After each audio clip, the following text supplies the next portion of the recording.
socialstudiesgames.us, Unit 6, Video 7, as always. The video is based on the APUSH history guidelines. Your goals, list and summarize Teddy Roosevelt's achievements, define a muckraker, give an example of a muckraker work, and define primary. This one should be easy compared to yesterday. I'm sure your mind's still spinning from all that money talk. This one's simple. The government, the president, Teddy Roosevelt, Theodore Roosevelt, very interesting character. We are going to basically focus the entire lesson, for the most part, on Theodore Roosevelt, his achievements, maybe they're not achievements, his actions, his policies, which is kind of fun because we just went over a video where we said, these presidents are worthless. And then we're going to follow up with a video where we actually talk about a president having a major impact on society. And he will come up with a square deal. And there's a whole bunch of GIFs. There was this guy a couple years ago at the soccer matches that would dress up like Teddy Roosevelt, whatever. And then you've seen him in movies as well. I guess that's Night at the Museum. So there's a lot of Teddy Roosevelt stuff out there. People love Teddy Roosevelt. And you'll see reasons why that you're probably going to like Teddy Roosevelt. But as you usually know, that if someone is really good and everyone loves him, then it's going to be my job to try to change your mind and say, well, not so fast. Maybe you're wrong. If everyone is telling you that Theodore Roosevelt is the greatest president of all time, then there's probably something fishy there. And I'm going to do my best to try to show you all sides of it because it's propaganda, or maybe it's not propaganda, whatever. The square deal. A square deal is a fair bargain or treatment. And that is his proposal. That is his campaign promise to the American people, a fair bargain. And that sounds pretty reasonable considering we have just studied the Progressive Era or the Gilded Age or the era of the robber barons where the rich, the wealthy, the industrialists, the banks, the railroads, they are making a lot of money, and the people, the immigrants, the farmers are struggling, suffering, having a hard time making ends meet. We talked about the Panic of 1893. Fairness is this word that's always floating around in social studies, and so once you throw that fair word out there, it's going to set off alarms and bells and buzzers, and you're like, uh-oh, here we go. We're going to get in something because what's fair to me may not be fair to you.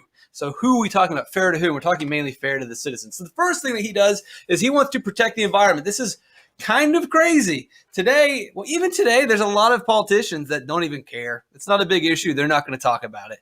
But 100 years ago, no one cared about the environment. No one thought that this was the government's job. He's the first president to really make this a major political issue. And it's because of his background as I guess we can call him an explorer. I guess we can call him a farmer. I guess we can call him a soldier. Again, Theodore Roosevelt has a very colorful, interesting career, and you can study it and you can get into it. And if you really love it and you like some of the stuff he does, then you can look at his past and see how his past experiences shaped him as a man and then as a politician and then the policies that he put in place for America. But he definitely was the first defender of the environment, which today is still, and he's going to be considered a progressive, is still a progressive idea. It's not traditional. It's not necessarily conservative. It's a progressive. It's a new idea. It's a little bit outside the box. It really shouldn't be, but it is.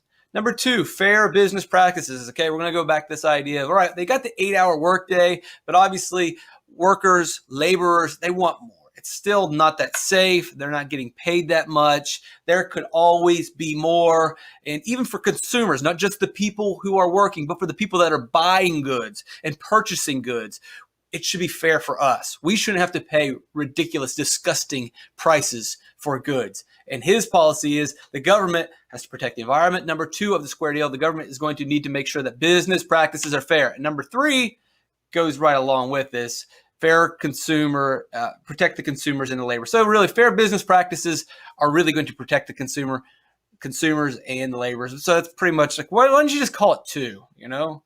I guess it would have confused some people like it confuses me, but they're basically the same thing. Really what we're saying here with the fair business practices, which is actually this, what we're saying here is no monopolies. I wish there was a faster way to write. Like I need to get an iPad or something. No monopolies. We're also saying we'll talk about the meat industry and cleaning it up.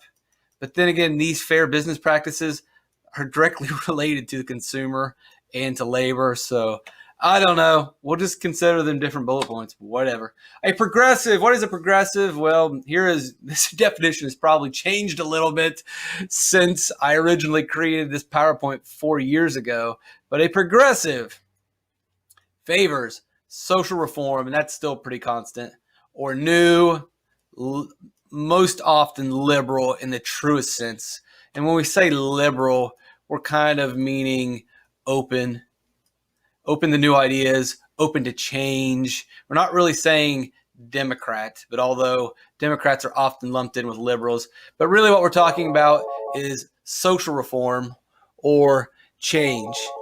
So social reform, and reform is just a fancy word for change, new ideas. That's what progressives want. That's what progressives did then. It's what progressives do today. So again, Teddy Roosevelt, as a progressive, wanted to protect the environment. That's a new idea. That was out of the box. No one was really thinking of that. He wanted to protect the workers. No one in the government was willing to pass laws to protect the government.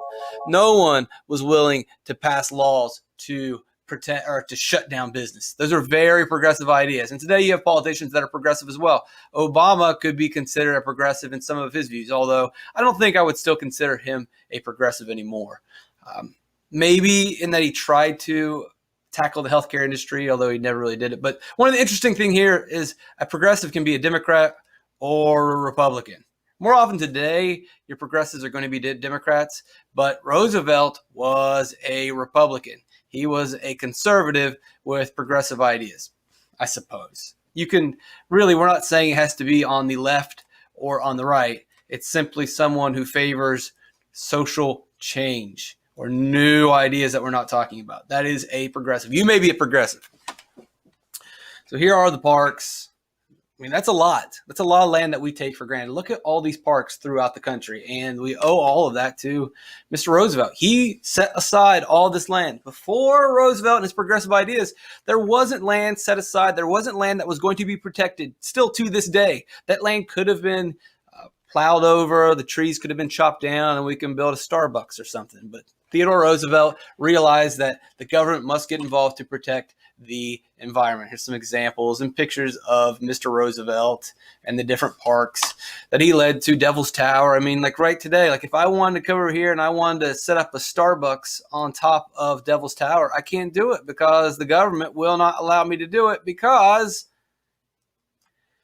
the government over here in Washington, D.C. decided that we're going to make a law that protects this land, and this law was created mainly by the progressives. So that's very cool of the progressives to protect that land. And thank you, Teddy Roosevelt. So that definitely would be an achievement of his as part of the square deal. You're going to have a hard time trying to convince me or anyone else that protecting our natural resources or preserving our national forests and protecting them, you're going to have a hard time telling me that the government has not done a wonderful job at doing that. Maybe they could have done it better, but they definitely probably didn't have the funding to do it better. Maybe we should fund our national parks a little bit better. I don't know if you ever listen to the radio. Of course you don't. Every once in a while they come on there and they're begging for money. They do commercials. That's pretty sad when our national parks have to ask us for more money because the government won't give it to them. That's the way it is. So more of Teddy Roosevelt's progressive achievements. Here we are talking about his, this would be number 2 in that promise that he made to the American people about fair. There's that word. I hate the word fair, by the way. Don't use the word fair around me if you're one of my students. It is a ridiculous word. Don't use it. But Teddy Roosevelt wants fair business practices. Fair for who? Fair for the consumers, fair for the labor, fair for the owners, fair for the investors, fair for the government. What's fair for the consumer or the laborer is probably not fair for the investors, probably not fair for the business owner. Sorry, but that's just the way it is. That's social studies, right? So he wants fair business practices, and in here you're going to see that looks like a railroad, and what he is doing is breaking up the railroad monopolies, but also regulate. There's your progressives love that word, regulate. Wants to regulate the railroads and prevent them from charging unfair, there's that word again, fair rates for consumers or people trying to ship goods or people trying to ride the railroad. And here you go, he is wrestling, and this is a political cartoon to show you that he's fighting against the evil, terrible railroads.